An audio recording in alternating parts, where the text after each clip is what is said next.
하나님의 말씀은 구약성경 530페이지 열왕기상서 10장의 말씀을 볼 차례입니다.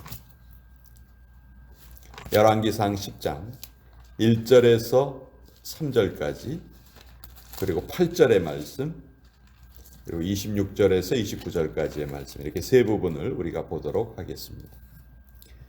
열왕기상 10장 1절에서 3절까지 먼저 읽겠습니다. 시작.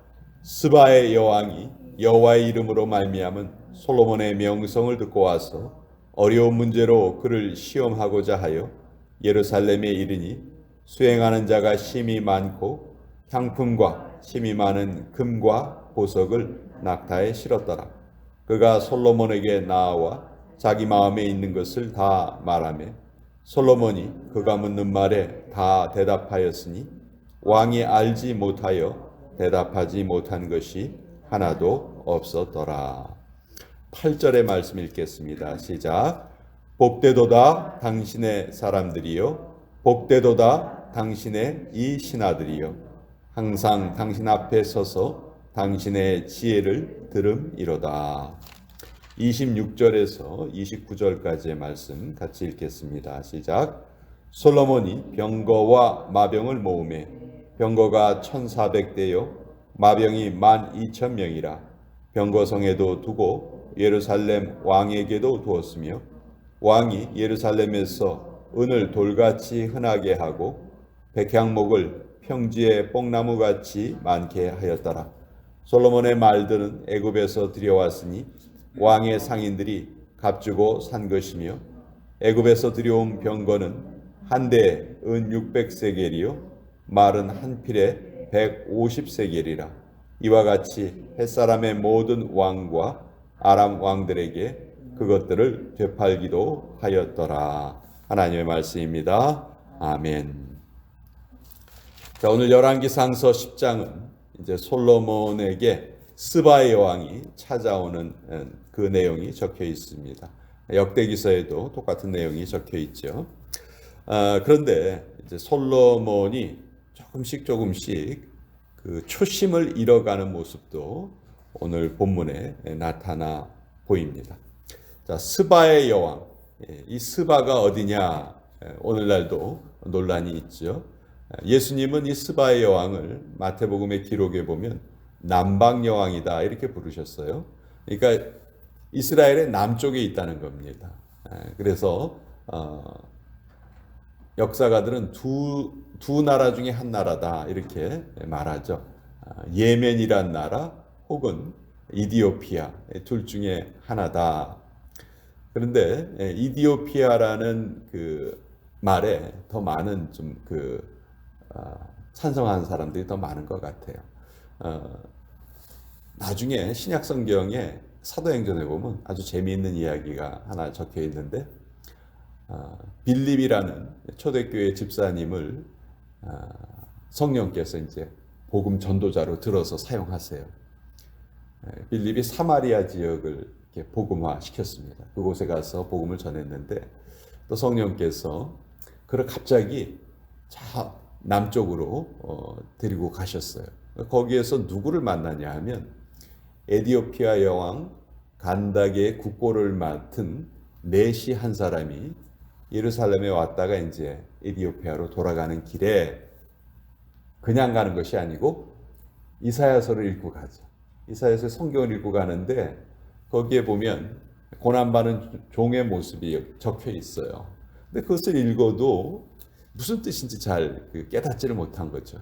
근데 그때 빌립이 그 네시에게 이것이 바로 예수님에 대한 예언이다 하는 것을 설명을 해주고 그 네시에게 이제 세례를 베풀었다 하는 내용이 사도행전에 적혀 있어요. 근데 거기에 보면 이제 에디오피아라는 나라 이름이 나오거든요. 그 에디오피아가 이 솔로몬에게 찾아온 그 스바 여왕이 그 에디오피아 사람이다. 그렇기 때문에 그 믿음이 계속 이어졌다. 이렇게 이제 설명하기도 합니다. 어쨌든 이 스바의 여왕이 찾아왔어요. 순수하게 솔로몬의 지혜를 얻기 위해서 그것을 테스트하기 위해서 찾아왔다. 성경은 그렇게 말하지만 다른 경제적인 이유도 있었어요. 솔로몬이 그 이스라엘을 부강하게 한 그 가장 큰 경제 정책은 중개무역이었습니다. 그래서 항구도 만들고 다른 나라에서 물건을 좀 싸게 사다가 그것을 또 다른 나라에 좀 비싸게 파는 이런 일을 했던 것이죠. 근데 이것을 사실은 누가 그 전까지 다 독점을 하고 있었냐면 이 스바의 여왕이 독점을 하고 있었거든요. 근데 스바 여왕에게 이제 강력한 경쟁자가 생긴 거예요. 그래서 스바 여왕이 선물을 가지고 솔로몬을 찾아옵니다. 결국은 이제 솔로몬의 의중도 좀 알아보고 앞으로 좀 동반자적으로 좀 잘 지내보자 하는 그런 의도를 가지고 찾아온 거예요. 그래서 그냥 오지 않고 금을 120달란트나 들고 왔어요. 솔로몬 왕에게 이렇게 많은 선물을 준 사람은 그 전에도 없었고 그 이후에도 없었다. 성경이 그렇게 기록하고 있을 만큼 아주 많은 선물을 가지고 왔습니다. 그래서 솔로몬이 어떤 인물인가 이제 테스트를 해봤는데 자기가 생각했던 것보다 훨씬 더 자기가 상대가 안 되는 거예요. 나는 이 사람하고 싸워서는 안 되겠구나 하는 것을 이제 스바 여왕이 깨닫게 되죠. 그러면서 8절에 참 당신의 신하들이 참 복되다. 당신처럼 이렇게 지혜로운 자와 함께 살고 있다는 것이 참 복되다. 그런데 이제 9절 맨 마지막에 보면 이제 하나님께서 솔로몬 왕에게 기대하는 부분이 나옵니다. 여호와께서 당신을 세워 왕으로 삼아 정의와 공의를 행하게 하셨도다. 자, 정의와 공의를 행하게 하셨도다. 이것은 어떻게 보면요, 이 스바 여왕이 솔로몬을 찾아와서 선지자와 같은 그런 말을 남긴 겁니다. 다른 말로 하면 정의와 공의를 행하지 않으면 당신은 하나님께 버림을 받을 수도 있다 하는 것이죠. 왜냐하면 하나님께서 솔로몬을 왕으로 세운 이유가 정의와 공의를 행하게 하기 위함이었다. 그런데 이제 이것을 가지고 이 뒤에 나오는 내용을 우리가 생각을 해보면 14절에 보면 솔로몬의 세입금의 무게가 금 666달란트다 이렇게 되어 있습니다. 자, 한 해에 걷는 세금의 규모가 금 666달란트. 뭐 수천 년 전의 일이기 때문에 지금과 직접적인 비교는 되지 않겠지만 금 666달란트를 현재의 시세로 따지면은 한 10억 불 정도 된다고 해요. 10억 불. 10억 불이면은 뭐 엄청난 돈이죠. 한국 돈으로 하면 10조 뭐 그 정도 될 것 같은데 엄청난 돈이에요. 그 당시 그 3,000년 전의 경제 규모에 비하면 엄청난 돈이죠. 자, 이렇게 많은 세입금을 솔로몬이 매년 얻습니다. 그런데 문제는 이 세입금을 어떻게 썼느냐 하는 것이죠. 자, 솔로몬이 처음에 왕이 되고 나서 한 3년쯤 지났을 때 성전 건축을 시작을 합니다. 그래서 7년에 걸쳐서 그것을 완성을 하죠. 그 공사가 끝나고는 뭘 합니까? 또 13년에 걸쳐서 왕궁을 지어요. 그러니까 20년 동안 이스라엘 백성들은 사실 솔로몬이 하는 건축 공사를 하기 위해서 많은 희생을 했어요. 그렇죠? 백성들이 많은 희생을 했다고요. 자, 그러면 이렇게 세입금이 많이 거두어지면 당연히 어떻게 써야 할까요?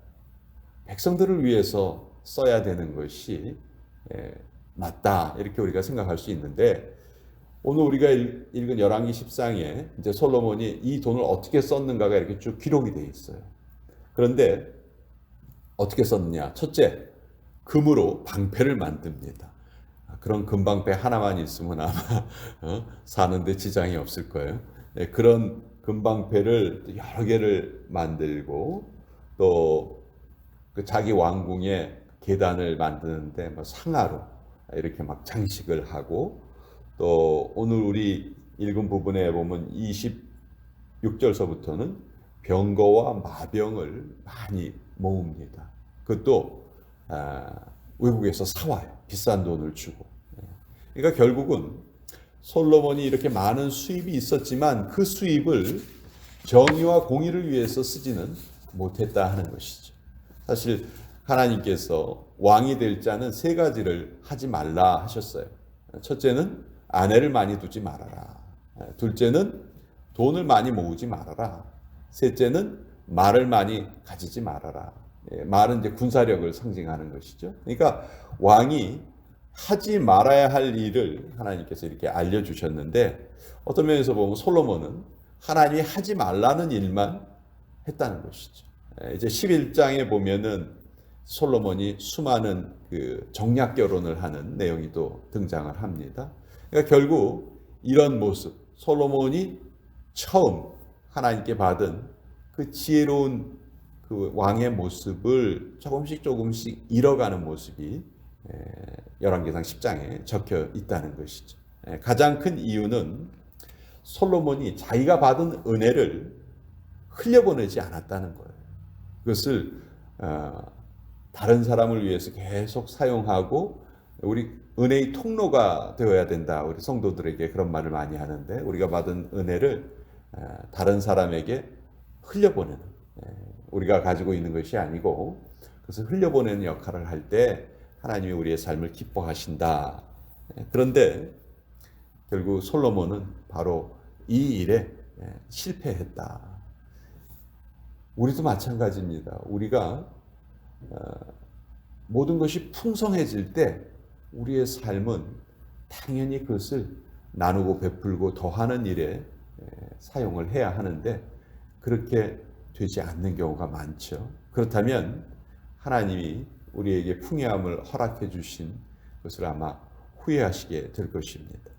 그래서 첫째 우리가 열왕기상 10장을 통해서 배워야 될 것 두 가지가 있는데 하나는 스바의 여왕처럼 지혜를 얻기 위해서 먼 길을 마다 않고 가는 수고가 우리에게 필요하다. 하나님의 말씀이 있는 곳에 우리도 그 말씀을 듣기 위한 수고가 필요하다. 두 번째는 받은 은혜는 반드시 내가 다 저장하고 있는 것이 아니고 그것을 흘려보낼 줄 알아야 한다. 그것을 흘려보내지 못한 것이 솔로몬이 타락한 첫 번째 원인이 되었다 하는 것을 오늘 같이 한번 나누어 보았습니다.